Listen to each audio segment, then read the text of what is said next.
जो लोग खड़े हैं वो जल्दी से कहीं ना कहीं अपनी जगह देख के बैठ जाए। एक भी व्यक्ति जब तक खड़ा रहेगा प्रवचन चालू नहीं होगा।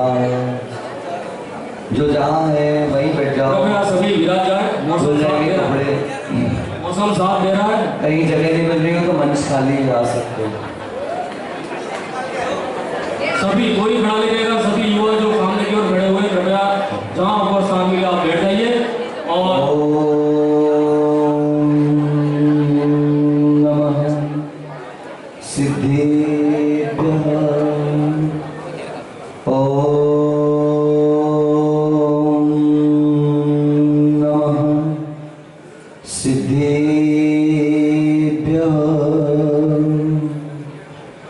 जय श्री ओम नमः सिद्धेभ्यो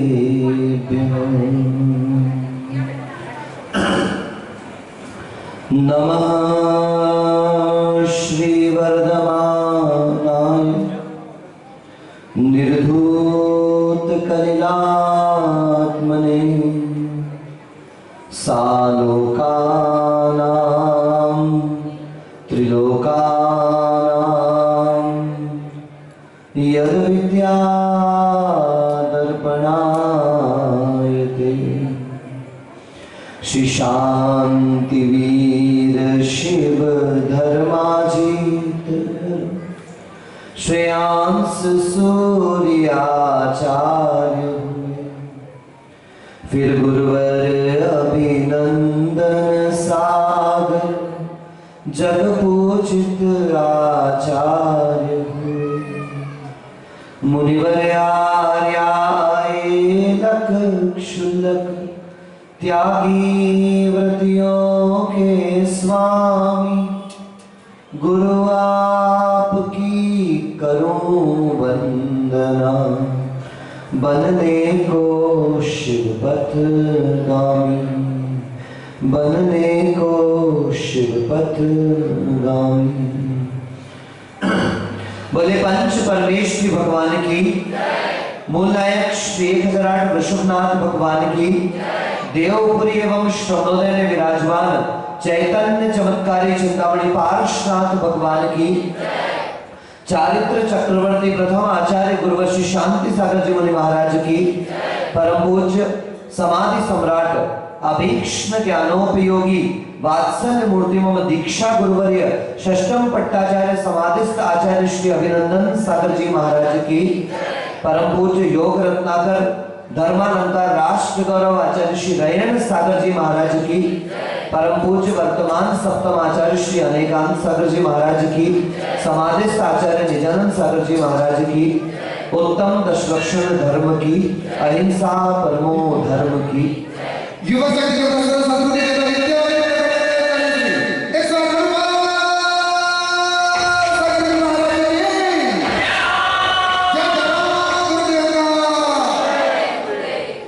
बहुत साल पहले पूज्य आचार्य श्री मुख से एक सूत्र सुना था।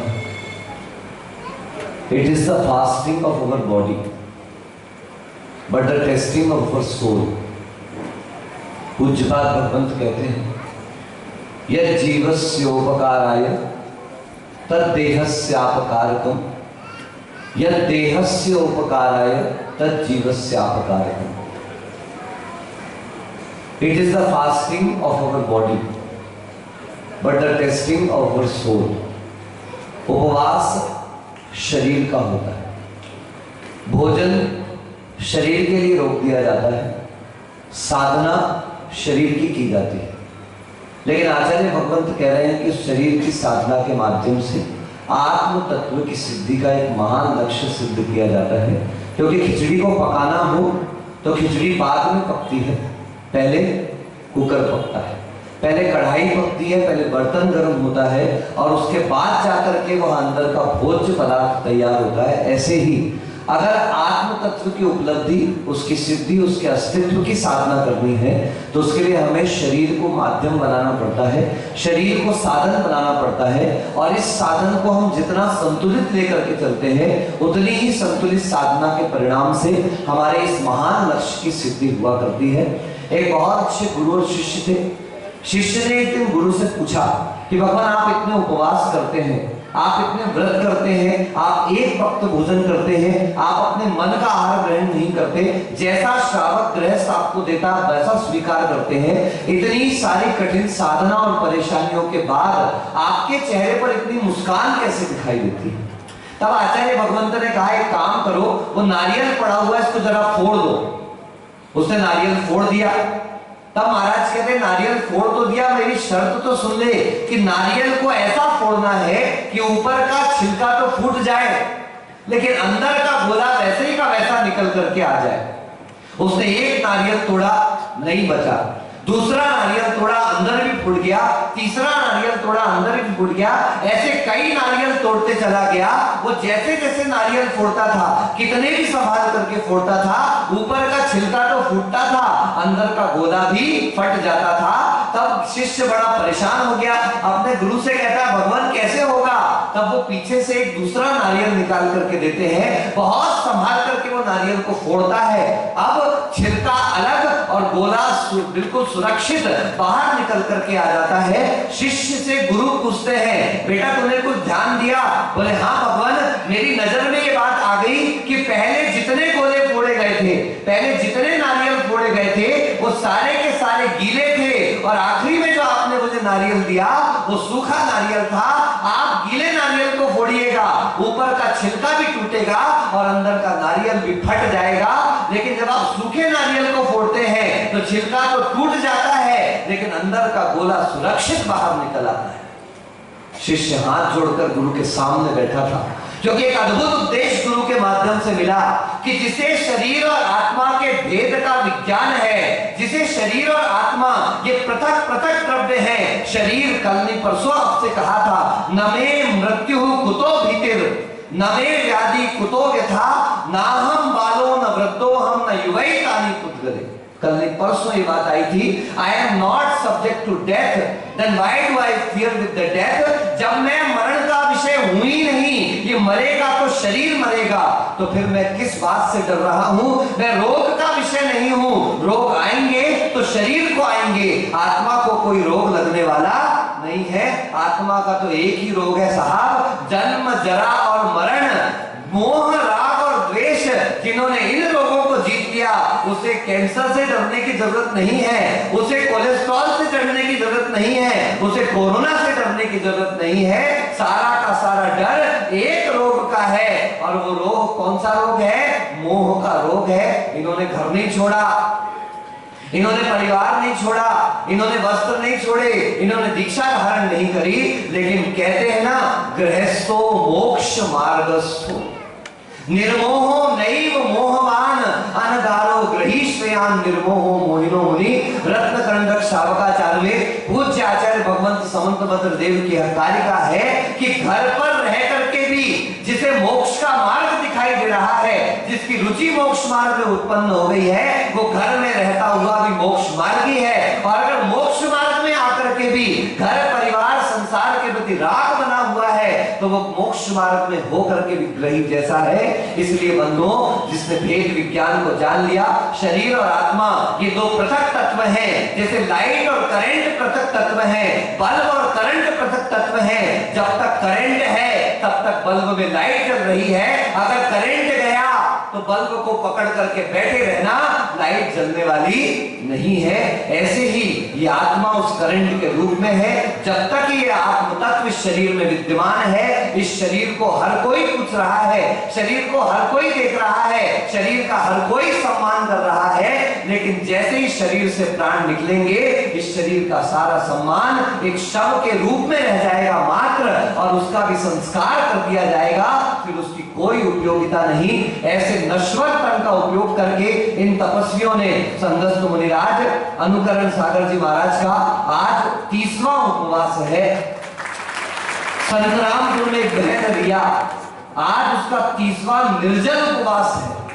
परतापुर में हमारे संजय भाई दोषी हैं, उनका आज मौन पूर्वक 16वां उपवास। इसके अलावा भी बहुत सारे सारे श्रावक श्राविकाओं ने उपवास किए। हमारे पूज्य आचार्य भगवंत सुंदर सागर जी महाराज के आज 10 उपवास, 10 निर्जल उपवास की आज पालना है। हमारे चावंड में मुनिषि विक्संत सागर जी महाराज हैं, उनके भी आज 10 उपवास की पालना है। अंतर मना प्रसन्न सागर जी को तो आप जानते ही हैं, सिंह निष्क्रीडित व्रत चल रहा है संवेद शिखर में। उसके अलावा मुनिषि आराध्य सागर जी महाराज, जिनका सिंह निष्क्रीडित व्रत यानी 554 उपवास की साधना अगले माह नवंबर महीने में आकर के पूर्ण होने वाली है। पिछले 2 साल से एक आहार एक उपवास, 2 उपवास एक आहार, 3 उपवास एक आहार करते करते 15 उपवास की साधना तक पहुंचकर अब उनका उतार के उपवास चल रहा है। हमारे संघस्थ चुंडिका माता जी, अनुसारवती माता जी 16 कारण के एकांतर उपवास कर रही हैं। संघस्थ मुनि वैराग्य सागर, स्वयंभू सागर ये भी निरंतर एकांतर साधना कर रहे हैं। भीलुड़ा में विराजमान हमारे मुनिषि पूज्य सागर जी महाराज 48 दिन के एक आहार एक उपवास अन्न के त्याग के साथ कर रहे हैं। हम तो कुछ नहीं कर पाए, क्या अपन जितने आप नीचे और हम पीछे बैठे, अपन कुछ नहीं कर पाए, तो अपन क्या कर सकते हैं?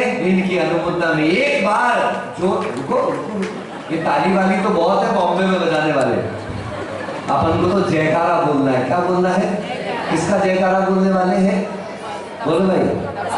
नहीं, आज तो अपन जयकारा बोलेंगे जूना मंदिर के ऋषभनाथ भगवान का।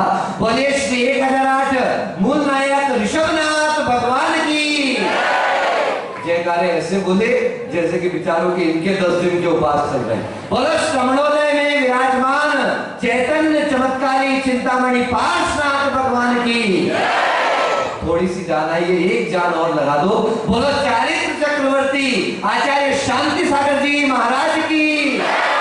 अभी भी थोड़ा सा इस तरफ वाले कमजोर पड़ रहे हैं।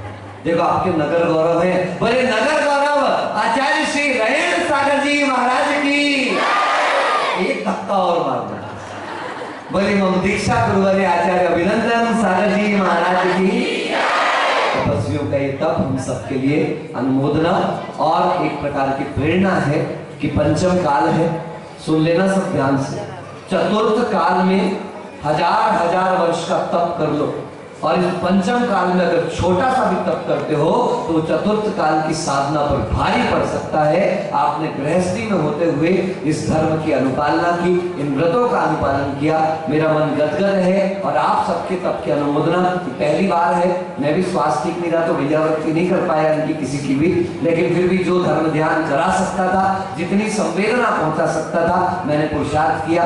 कुछ हमारे लोग 3 और 5 में अटक गए, कोई बात नहीं, इस बार 3 सही। आज 3 और 5 किए हैं, कल अपन 10 और 15 भी करने को तैयार हो जाएंगे। उन सबके भी तब की अनुमोदना करता हूँ। हमारे प्रेरणा जी ने भी 3 उपवास किए, नीलेश भाई ने निर्जल 3 उपवास किए, लेकिन घर और परिवार की परिस्थितियों के कारण उनको अपने उपवास को ब्रेक करना पड़ा। हमारे अश्विन भैया ने भी 5 उपवास तक तो कर लिए थे, लेकिन सुबह सुबह विनीत आके धरना देके बैठ गया मेरे पास। बोले महाराज आप आशीर्वाद देते हो, पापा उपवास करते हैं। तो मैंने कहा फिर करने देना। बोले नहीं महाराज, अभी उनको बहुत काम करना है। यहाँ चातुर्मास कमेटी के अध्यक्ष भी हैं, दिन भर दौड़ते भागते, ऐसा व्यक्तित्व है भैया हमारे सामने। अगर जंगल की जगह की सफाई नहीं हुई हो, और एक मैंने इससे ये कह दिया कि ये खुद ही चला जाता है कि मैं ही चला जाता हूँ वहां पर। ऐसे जमीन से जुड़ा हुआ व्यक्ति 5 उपवास में अटक गया, चिंता मत करना। कल मैंने कहा भैया अनंत चतुर्दशी कर ले, तो मेरे से तो कह गया कर लेता हूं, और घर गया नमकीन डिब्बे से उठाया। और तो देखो अश्विन, ऐसे संसार का स्वभाव है। ऐसा स्वभाव होने के बाद भी आप लोगों ने ये उपाय किया, ये पुरुषार्थ किया, आपका तब बहुत बहुत वंदना के योग्य है। मैं इन सब की पालना कराने के लिए आऊंगा। आपसे मेरा बहुत बहुत प्रेम पूर्वक निवेदन कि जब मैं उठूं तो पंडाल में एक व्यक्ति खड़ा नहीं रहेगा। अगर एक भी व्यक्ति खड़ा हुआ मैं आकर के यहाँ बैठ जाऊंगा। ये खुलेआम धमकी है। क्या है? सुन लिया आपने? ये खुलेआम धमकी। विक्रम बेताल वाला सीरियल देखा था आपने? विक्रम बोला और बेताल उड़ा। हम बेताल नहीं है, लेकिन आपको इतना जरूर बता दें कि इनकी पालना के लिए आप व्यवस्थित देखो 10 उपवास के बाद आप इनकी जितने धैर्य के साथ इनको खिलाएंगे पिलाएंगे। अभी खिलाना इंपॉर्टेंट नहीं है, वातावरण बहुत इंपॉर्टेंट है, ताकि सारे दिन इनकी शांति और सुख समृद्धि